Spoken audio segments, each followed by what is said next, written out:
बहुत पहले जानवरों के साम्राज्य में एक बहुत ही सुंदर शेरनी रहती थी। उसका पति शेर जंगल का राजा था। जबकि उसका पति एक दयालु और सज्जन राजा था, उसे बहुत अहंकार था। उसने जंगल में अन्य जानवरों से बात करने से इनकार कर दिया।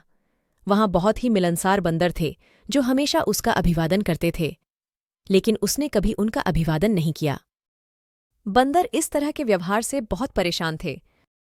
एक दिन एक झपकी के बाद रानी ने पाया कि उसके बच्चे गायब हैं। उसने उन्हें हर जगह खोजा, लेकिन वह उन्हें कहीं नहीं मिले। अंधेरा होने लगा और रानी बहुत चिंतित होने लगी।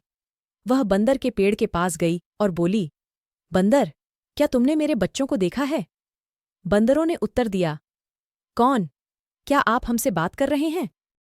यह सुनकर आसपास के कुछ जानवर जमा हो गए। क्या आप मेरी मदद कर सकते हैं, हिरण? वो रोई।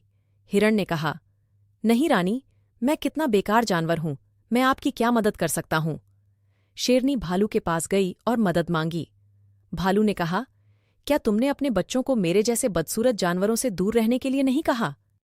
वह जोर जोर से रोने लगी, क्योंकि कोई उसकी मदद नहीं कर रहा था। ऐसा इसलिए था क्योंकि शेरनी को खुद पर बहुत घमंड था और उसने कभी दूसरों की मदद नहीं की।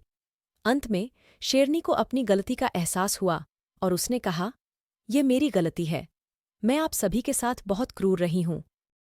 माफी चाहती हूं। मुझे नहीं पता था कि दोस्त का होना कितना जरूरी होता है। जैसे वह दूसरे जानवरों को नजरअंदाज करती थी, वैसे ही आज उसके साथ भी ऐसा ही हो रहा था। अन्य जानवर रोती हुई शेरनी के लिए दुखी हुए। चिंता मत करो रानी, हम आपके बच्चों को खोजने में आपकी मदद करेंगे, भालू ने कहा। लोमड़ी ने शेरनी से कहा कि सभी जानवर केवल यह चाहते थे कि शेरनी को एहसास हो कि उन्हें कितना बुरा लगा। शेरनी ने सभी जानवरों को सॉरी कहा। सभी जानवरों ने मिलकर शावकों की तलाश की। उन्होंने हर जगह शावकों की तलाश की और अंत में जिराफ ने शावकों को घोंघों और कछुओं के साथ खेलते हुए पाया। माँ और उसके बच्चे एक बार फिर एक हो गए। वह अपने बच्चों से बहुत प्यार करती थी। इस घटना के बाद शेरनी ने अन्य सभी जानवरों से वादा किया कि वह हमेशा उनकी मदद करेगी।